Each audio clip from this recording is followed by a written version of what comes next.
Friends ఈరోజు video అంటే చాలామంది కూడా కాలనీ బీడింగ్ అయితే చేస్తారండి. కాలనీ బీడింగ్ అంటే ఫైటింగ్స్ అయితే అవుతూ ఉంటాయి. ఈ ఫైటింగ్స్ అనేది మనం ఆపగలమా లేదని చెప్పేసి వీడియోని చేయడం జరుగుతుందండి.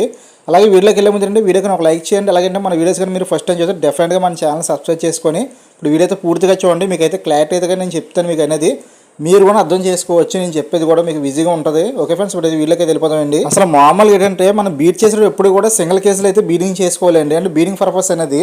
బట్ ఏంటంటే ఇప్పుడు మనకి 2-3 పేర్లు అయితే బీడింగ్ చేసుకోవచ్చు సింగిల్ కేసులు అనేది.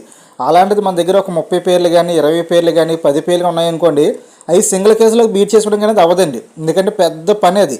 ప్రత్యేకంగా అనేది దాని గురించి మనం ఇంటి దగ్గర కూర్చుపోవాలి. కూర్చొని ఇప్పుడు ఏంటంటే దానికి పెద్ద సేవ, పొద్దున్న లేకపోతే ఈవినింగ్ క్లీనింగ్ ఎక్కువ ఉంటుంది. ప్రతి కేజీలో అనేది వాటర్ పెట్టాలి, ఫుడ్ పెట్టాలి, పెద్ద తలపోటు. అదే మీరు ఏంటంటే కాలనీ చేసుకున్నారు అనుకోండి, కాలనీ ఏంటంటే మినిమం రోజుకి ఒక గంట కానీ అది అరగంటకి పని అంతే. అంత మించి వేరే పని ఏం చేయవసరం లేదు. ఒకసారి ఫుడ్ పెట్టేయచ్చు, ఒకసారి వాటర్ పెట్టేయచ్చు, ఒకసారి క్లీనింగ్ చేసేసుకోవచ్చు. ఎటువంటి తలపడి ఉండదు. మొత్తం బోర్డ్స్ అనేవి వస్తాయి, చక్కగా ఫుడ్ తింటాయి, బోర్డ్స్ అనేవి కూడా చక్కగా వాటర్తో చక్కగా వెళ్ళిపోతాయి. ఇదంతటి కాలనీలో అనేది మనం హ్యాపీగా చేసుకోవచ్చు. కానీ కాలనీలో వచ్చిన ప్రాబ్లం ఏంటంటే ఫైటింగ్స్ ఎక్కువ అవుతూ ఉంటాయి బీడింగ్ టైంలో అనేది. ఎందుకంటే ఈ పాట్స్ ఇప్పుడు మన ఏంటంటే 10 పేర్లు ఉన్నాయనుకోండి, మనం 10 కొండలు పెట్టినా సరే, లేదంటే 15 కొండలు పెట్టినా సరే, కానీ ఈ ఉన్న కొండలు అనేది ఎక్కువ కొండలు పెట్టినా సరే కంపల్సరీ కూడా గుడ్లు ఉన్న కొండలకి వెళ్ళి కురలాడుతూ ఉంటాయి ఆ ఫీమేల్స్ అనేది. ఆ కుట్లాట్లు ఏంటంటే మీకు అనేది ఫీమేల్ చనిపోవడం కానీ, లేదంటే ఫీమేల్ బాగా దెబ్బలు తినడం కానీ, ఒకవేళ పొరపాటున కానీ ఆ కొండలు అనేది ఎక్స్ కానీ లేదంటే పిల్లలు కానీ ఉన్నాయనుకోండి, ఆ ఎక్స్ని తోసడం కానీ లేదంటే పిల్లల్ని చంపడం కానీ ఇలాంటివన్నీ జరుగుతూ ఉంటాయి. మీకు 99% అనేది కాలనీలోకి కేసు అనేది అంటే కేసు రేట్ అంటే మనకు అనేది పర్ఫెక్ట్గా ఎక్స్ పెడితే పర్ఫెక్ట్గా అనేది పిల్లలు చేస్తే ప్రతి పిల్ల కూడా దెబ్బ తెలకంటే హ్యాపీగా అనేది మన చేతికి వస్తుంది. కానీ కాలనీ అనేది ఏంటంటే మనకు అనేది ఆశ వదిలేసుకోవాలి. అంటే ఎన్ని గుడ్లు ఎడతాయో తెలియదు, ఎన్ని గుడ్లు అనేది పిల్లలు అవుతాయో తెలియదు. పిల్లలన్నీ కూడా చక్కగా ఎదిగి మన చేతికి వచ్చినంత వరకు కూడా టెన్షనే. ఎందుకంటే ఏ టైంలో ఏ బోర్డు అనేది అగ్రెసివ్గా ఉండి ఆ పిల్లల చంపేదో తెలియదు. నెక్స్ట్ అంటే పిల్ల ఒకవేళ గొబ్బుకుని కింద పడిపోయిన వెంటనే మిగతా ఫీమేల్స్ మిగతా మేల్స్ పొడిచేస్తాయని అదో డౌట్. ఇవన్నీ ప్రాబ్లమ్స్ ఉంటాయి. ఇంకా నేను చెప్పేది ఏంటంటే మీరు అనేది బీడింగ్ చేసేటప్పుడు ఎప్పుడు కూడా అంటే సింగిల్ కేసులో చేసుకోండి. అది 1, 2, 3 పేర్లు అయితే మాత్రమే. కాలనీలో మరి మీకు అనేది ఏకంగా మా దగ్గర 10 పేర్లు ఉన్నాయి, 15 పేర్లు ఉన్నాయి మాత్రం తప్పదు. ఇంక కాలనీ మీరు మెయింటైన్ చేయవలసిందే. కానీ కాలనీ మెయింటైన్ చేసిన మన ఫైటింగ్స్ అనేది స్టాప్ చేయాలంటే ఏంటంటే దీనికి ప్రత్యేకంగానే మనకు ఉండిపోవాలండి. అంటే ఎలాగంటే కంపల్సరీ ఒక 2 అవర్స్కి ఒకసారి లేదంటే 3 అవర్స్ ఒకసారి మనం చూసుకునే ఉండాలి ఈ స్టాప్ చేయాలంటే కాలనీలో ఫైటింగ్ అనేది. లేదు భయ మేము పొద్దున్న వెళ్ళిపోతాం, ఎప్పుడో సాయంకాలం వస్తాం, లేదంటే మళ్ళీ మార్నింగే చూస్తాం ఫుడ్స్ నెక్స్ట్ వాటర్ అప్పుడు ఆటోలో పెట్టుకుంటాం తప్ప మాకు అనేది ఖాళీ ఉండదు, మేము జాబ్ పర్పస్కి వెళ్ళిపోతాం అంటే మాత్రం వీళ్ళకైతే కాలనీ అయితే అసలు సెట్ అవ్వదు. ఒకవేళ కాలనీలో ఒకవేళ మీరు పెంచుకున్నా సరే బీడింగ్స్ అనేది పెట్టినా సరే మీకు అనేది డెఫినెట్గా అనేది ఫైటింగ్స్ అనేది అవుతూ ఉంటాయండి, కొట్టుకుంటాయి, సస్తాయి. నెక్స్ట్ అంటే కొన్ని సార్లు ఏంటంటే ఫీమేల్స్ కూడా చనిపోతూ ఉంటాయి, పిల్లలు చనిపోతూ ఉంటాయి, ఎన్ని జరుగుతూ ఉంటాయి. దీన్ని ఆపడం అనేది ఎవరి తరం కాదండి. లేదు కాలనీలో ఫైటింగ్స్ అని మేము ఆపేసాం, ఈ ఫుడ్ పెట్టాం, ఈ మెడిసిన్ పెట్టడంతో ఈ ఫైటింగ్ చేసుకోవట్లేదు అని అన్నారంటే ఎవరనంటే అది పెద్ద ఫేకే. ఎందుకంటే ఒక లవ్ బర్డ్స్ కానీ ఏదో జంతువు మైండ్ సెట్ అనేది ఏంటంటే మనం ఫుడ్ ఇచ్చి అలవాటు చేసుకున్న కుక్కర్ అనేది, కానీ మన బాస్ కుక్కకి అర్థం అవ్వదు. అది మీకు తెలియదు చాలామందికి కూడా. ఓన్లీ ఫుడ్తోనే ట్రైనింగ్ చేస్తారు దానికి అనేది మనం ఏం చెప్పినా సరే ఇంకా ఆ టైంలో ఫుడ్ పెడతాం కాబట్టి ఆ టైంకి అనేది మనం ఎలా యాక్ట్ చేయమంటే అలా యాక్ట్ చేస్తుంది అంతే. అంతే భాష కుక్క అర్థమైపోయి కుక్క భాష మనకు అర్థమైపోయి అంత సినిమా లేదు. అలాగే లవ్ బర్డ్స్ కూడా మన మాట్లాడేది అట్లకి అర్థం అవ్వదు. అలాగే ఆటల మాటలు కూడా మనకు అర్థం అవ్వదు.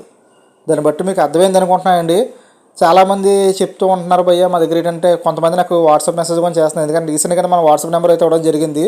మరి కొంతమంది చెప్తున్నారు భయ్య ఈ మెడిసిన్ కలిపితే ఏంటంటే ఫైటింగ్స్ అవుతాయి అని చెప్పేసి. దయచేసి ఫైటింగ్స్ అనేది మెడిసిన్స్ వల్ల అయితే ఆగవండి. దాని మైండ్ సెట్ వేరేగా ఉంటుంది. ఫీమేల్ ఎప్పుడు కూడా ఎక్స్కి వచ్చేటప్పుడు ఏంటంటే దాని మైండ్ సెట్ చాలా ఎగ్రెసివ్గా ఉంటుంది, ఎలా కొండ కూడా ఎగ్రెసివ్గా ఉంటుంది. అందువల్ల అది ఏం చేద్దంటే అది ఎక్స్పెక్ట్కి వెళ్ళినప్పుడు ఎప్పుడైతే మీటింగ్ అయిందో అప్పటి నుంచి కూడా అది ఫుల్ అగ్రెసివ్గా ఉంటుంది. అందువల్ల వేరే బడ్జెస్ని డిస్టర్బ్ చేయడం కానీ, వేరే బడ్జెస్ ఎక్స్ లాగడం కానీ, వేరే బడ్జెస్ పిల్లలు చంపడం కానీ ఇలా జరుగుతూ ఉంటాయి. దీన్ని మేము ఆఫ్ చేస్తామంటే మాత్రం అది పెద్ద ఫేక్ మాటలు అన్నీ కూడా. అందువల్ల అంటే కాలనీలో ఫైటింగ్స్ అనేది సహజంగా జరుగుతాయండి. దాన్ని మనం ఆపడం అయితే అవ్వదు, సహజంగానే అది జరుగుతూ ఉంటాయి. దీన్ని మేము ఆపేసాము పలానా మెడిసిన్స్ వేస్తామంటే మాత్రం అది ఫేకే. ఎవరైనా చెప్పుకుంటే మాత్రం అది పెద్ద ఫేకే. మీకు అదే ఇంకా డిసప్పాయింట్ అయిపోండి.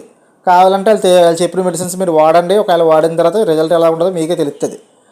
దానివల్ల ఏంటంటే ఆ మెడిసిన్స్ వల్ల బడ్జెస్ అనేది హెల్త్ ప్రాబ్లం తప్ప ఇంకేం ఉండదండి. ఫైటింగ్స్ అనేది మామూలే కాలనీలో అనేది చాలా దారుణంగా జరుగుతాయి ఫైటింగ్స్ అనేది. ఎందుకంటే ఇప్పుడు నాకు ఎందుకండి సింగిల్ కేసులు వేసి పెంచడం అనేది. ఇప్పుడు మొన్న రీసెంట్గా అనేది నేను గూడు వీడియో చేశాను, మన గూడు ఎలా ఉంటుంది అని చెప్పి చేశాను. చాలామంది కింద కామెంట్ చేశారు భయ్య మీరు కేసు పెద్ద చేసుకోండి అని. కానీ మొత్తం అంతా ఒకే సింగిల్ కేసు వేసేసుకొని నేను కాలనీ మెయింటైన్ చేయొచ్చు కదా, ఇంకో 4 పేర్లు వేసుకోవచ్చు. ఇంకా నేను ఎందుకు సింగిల్ కేసులు అనేది మెయింటైన్ చేస్తున్నాను? అది దానివల్ల అవ్వదు కాబట్టి. మీకు అర్థమైంది అనుకుంటున్నాను. ఎందుకంటే నాకు పిల్లలు కావాలి, ఒక పిల్ల కూడా చిన్న దెబ్బ తగ్గకుండా హ్యాపీగా పిల్లలు అనేది హెల్తీగా ఉండాలని చెప్పేసి నేను సింగిల్ కేసులు మెయింటైన్ చేసుకుంటున్నాను. కానీ నేను కానీ కాలనీ పెంచేలా ఉంటే నేను బోర్డ్స్ పెంచవచ్చు. దాన్ని బట్టి అర్థం చేసుకున్నాను. ఎందుకంటే నా దగ్గర ఉన్న బడ్జెట్ కింద ఎటువంటి దెబ్బలు తగలకూడదు, ఎటువంటి హెల్త్ ప్రాబ్లమ్స్ రాకూడదని సింగిల్ కేసులు వేసి పెంచుకుంటున్నాను. కాలనీ పెంచాలంటే ఫైటింగ్స్ కంపల్సరీ అవుతుంది. ఎందుకంటే నేను అనుభవించాను ఆల్రెడీ. కాలనీ అనేది అంటే 3 months నేను మెయింటైన్ చేసుకొచ్చాను. బాబో ఇలాగలా బాధలు కాదు. ఎందుకంటే పొద్దున్న లెగ్గాని ఆ బజ్జీ కొట్టుకున్న తర్వాత బ్లడ్ చూస్తే ఇంకా మనకి ఎలా ఉంటుందంటే మైండ్ పాడైపోద్ది. మెయిన్గా ఏంటంటే తల మీద ఎంటికలని పీకేసి తల దగ్గర పొడిసేస్తాయండి. ఆ బజ్జీని చూస్తే చాలా బాధగా ఉంటుంది. మీ దగ్గర ఎవరిదైనా అలా జరుగుంటే కింద కామెంట్ చేయండి. ఎందుకంటే మీ కామెంట్ బట్టి ఏంటంటే చాలామంది కూడా అనుకుంటారు అంటే గణేష్ అన్న దగ్గరే కాదు చాలామంది దగ్గర కూడా జరుగుతున్నాయి అని చెప్పేసి వాళ్ళు అనేది కాలనీ అనేది తగ్గించుకుంటారు. మీకు అర్థమవుతుంది. ఎందుకంటే పొద్దున్న లెగ్గానే ఆ బ్లడ్లు గిడ్లు చూసి చాలా బాధ అనిపిస్తుంది. ఒక్కోసారి ఏంటంటే ఎందుకు మొత్తం తీసి ఎవరికి ఇచ్చేద్దాం బోర్డ్స్ అనిపించింది ఆ టైంలో నాకు అనేది. తర్వాత అనేది ఒక ఫ్రెండ్ చెప్పడం ఏంటంటే అలా కేసులు పెట్టుకోమని చెప్తే తర్వాత కేసులు పెట్టిన తర్వాత అందులో రిజల్ట్ చూసిన తర్వాత ఎటువంటి ఫైటింగ్ లేకపోవడంతో ఇంకా నేను అలా కేసులు మెయింటైన్ చేస్తున్నాను. మీకు అర్థమైంది అనుకుంటానండి. కాలనీలో ఫైటింగ్స్ అయితే ఎటువంటి పరిస్థితుల్లో ఆపడానికి అయితే అవ్వదు. అవి ఆగవు కూడా. మనం ఎంత ట్రై చేసినా ఆగవయి. మనం ఒకవేళ ఆగాలంటే మాత్రాన గంటకు కానీ 2 గంటలు కానీ అట్లా దగ్గర నుండి చూసుకోవాలి. అలా చూసుకుంటే టైం లేకపోతే మాత్రమే ఈ ఫైటింగ్స్ అనేది మామూలుగా జరుగుతూ ఉంటాయండి. ఫ్రెండ్స్ వీడియో మీకు అర్థమైంది అనుకుంటానండి. వీడియో నచ్చితే కంపల్సరీ వీడియోకి ఒక లైక్ చేయండి. అలా కింద కామెంట్ చేయండి. మీ దగ్గర ఏమైనా ప్రాబ్లమ్స్ ఉంటే మాత్రం డెఫినెట్గా ప్రాబ్లమ్స్ బట్టి నేను ఒక వీడియో చేయడం జరుగుతుందండి. అలాగేంటే మన ఛానల్ వీడియోస్గా మీరు ఫస్ట్ టైం చూస్తే డెఫినెట్గా మన ఛానల్ సబ్స్క్రైబ్ చేసుకుంటే okay friend, thank you watching.